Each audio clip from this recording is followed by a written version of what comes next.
Good evening, everyone. Dobro večer. We'll be starting with the verb to have, imati. You remember how we conjugate verbs, how we change them in present tense. We have the infinitive form imati, then we take away the last ti, so we're left with ima, and we add appropriate additions for each person. And we get ja imam, ti imaš, on, ona, ono ima, mi imamo, vi imate, and oni, one, ona imaju. This is the word for not to have, nemati. The same principle applies. Take away the ti and add the additions, and you get nemam, nemaš, nema, nemamo, nemate, nemaju. As you see, this is a regular verb, just like imati, and there's no problem here. So, why am I showing you this? You'll see in a moment. How would you say, I have a pencil? And the word for pencil is OLOVKA. You probably thought, okay, I have Imam, a pencil OLOVKA, Imam OLOVKA, right? Wrong. The way to go is Imam OLOVKU, Imam OLOVKU. What you witness here is the appearance of another grammatical case, a word case, accusative to be specific, or as we say, accusative. Some of you may have come across something like this in your mother tongue, or if you studied German or Latin, for example. There are some remnants of cases in English too. You say, he has, he does, he knows, but you don't say, I see he, or I know he, but instead, I see him, and I know him. Depending on how you use a word in a sentence, it takes slightly different forms. In Serbian, this doesn't only apply to personal pronouns, but to all nouns and adjectives too. And there are 7 of these forms, 7 word cases. And here they are. We call them padeži. Padej, that's singular, and padeži, plural. The first one is nominative. When you open a dictionary and you want to look up a word, this is the form you will find it in. You use it as a subject of a sentence, something that is performing an action. I read, it swims, etc. Then you have genitive. You use it when something is belonging to something or someone, when it's a part of something or a certain amount of something. Then there's dative. When you move towards something, or when you give something to somebody, you can associate dative with dati. It means to give. Then we have the one we just mentioned, accusative. You use it as an object of a sentence, like when an action is performed on something. When you have something, you see something, you accuse somebody or something, etc. Then there's vocative. You use this form when you're calling someone or addressing someone. The 6th one is instrumental. You use it when something is happening by means of something or with something or with somebody. And the last one is locative. It signifies location. Or if you think about something, you sit on something, etc. But don't get discouraged. We will chew them up one by one, and for a start, we are dealing only with accusative. I'm just going to give you an example so you can get an idea of what I'm talking about. Let's look at the word sestra. It means sister, sestra. This is the nominative form, and we'll take a look at the others too. So, Nominative is used when you want your word to be the subject of a sentence. For example, sestra je visoka. Sister is tall. You use genitive when you talk about belonging. Torba moje sestre, my sister's bag. Dative you can associate with dati, to give. Dajem sestri sladoled. I'm giving ice cream to my sister. Accusative is used as an object of a sentence. Volim sestru. I love sister. Vocative is used for calling. Sestro, dođi. Sister, come. Instrumental is used when you're doing something with something or someone. Živim sa sestrom. I'm living with sister. Locative is used when you think about someone. Mislim o sestri. I think about sister. You may notice that some of these cases are the same. Sestri, sestri, dative and locative both. It depends on the word used. For some other words, more of these cases will be the same. But let's continue with accusative. Imam sestru means I have a sister. But if you want to say I have a younger sister, younger as an adjective will also have to change to fit the noun. And your sentence is then Imam mlađu sestru. Mlađu comes from mlađa, that's its nominative, its basic form, mlađa. Mlađi for male, mlađe for neutral. And that again comes from mlad, mlada or mlado, meaning young, but that's a different story. You can try with older.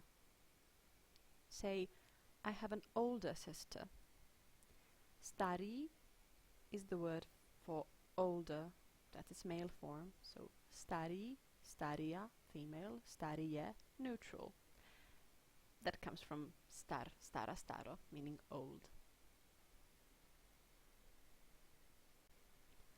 Imam stariju sestru. Here are some other examples of nominative accusative pairs. Mačka, nominative, mačku, accusative.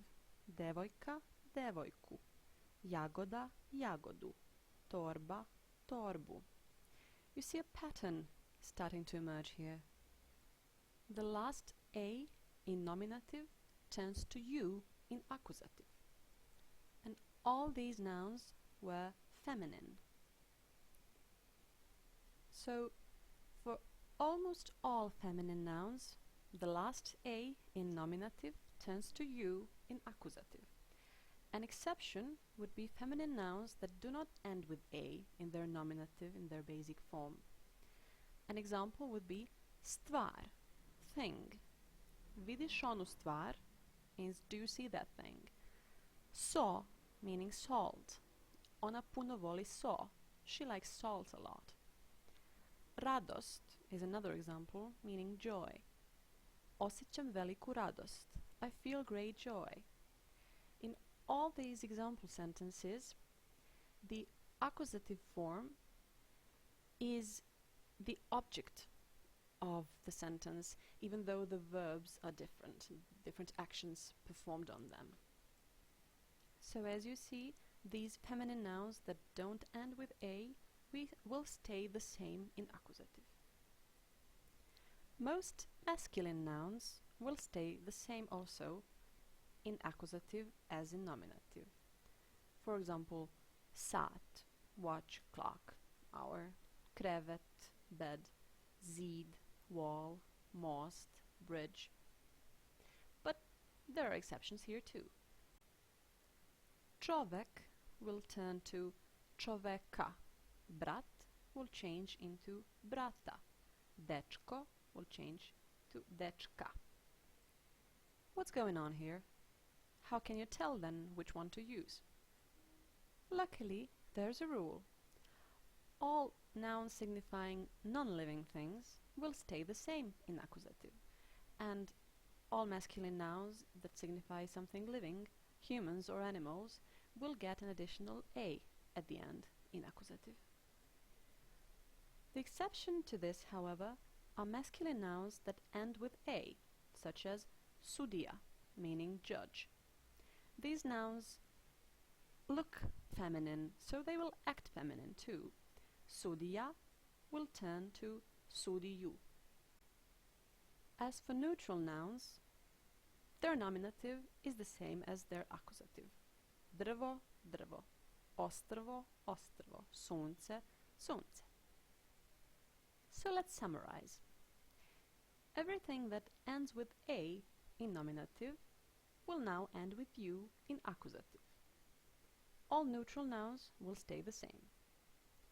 All feminine that don't end with a will stay the same. As for masculine, if they are living, they will get an additional a in accusative, and if they are non-living, they will stay the same. Here are some more verbs that require their nouns to be in accusative form. You can take a look.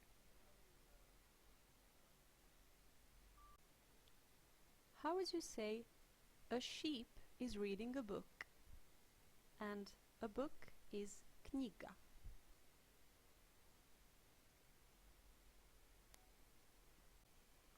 Ovca čita knjigu. And how about, do you have a boyfriend? Boyfriend, also meaning boy, is dečko.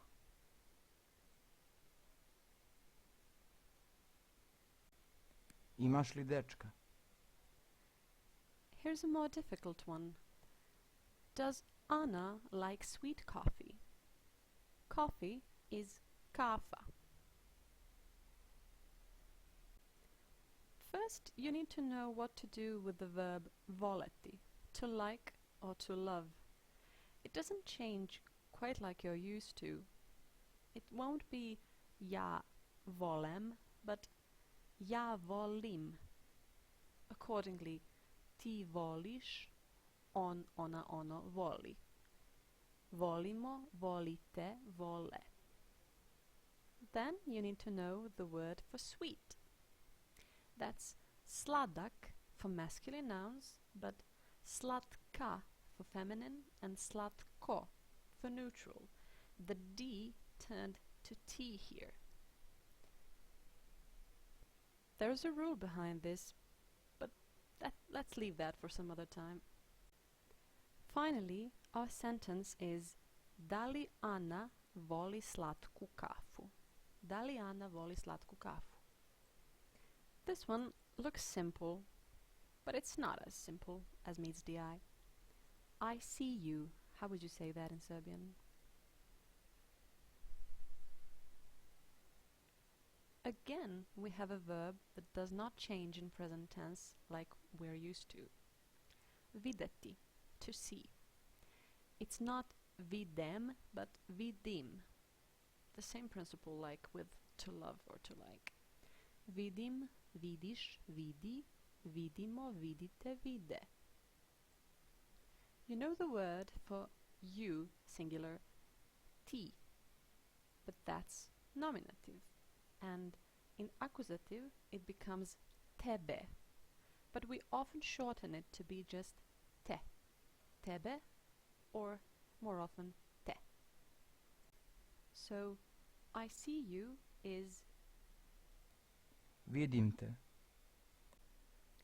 Here are all pronouns in nominative with their appropriate accusative form. Ja in nominative, me, is mene in accusative, but more often we say me. We most often use the full form mene, tebe, if we want to stress it's me or you who we're talking about. But more often you will see me, te, and so on. On turns to njega, or shortened ga. Ona turns to nju, or shortened je. Take a look at this. It's not you as you would expect, but je.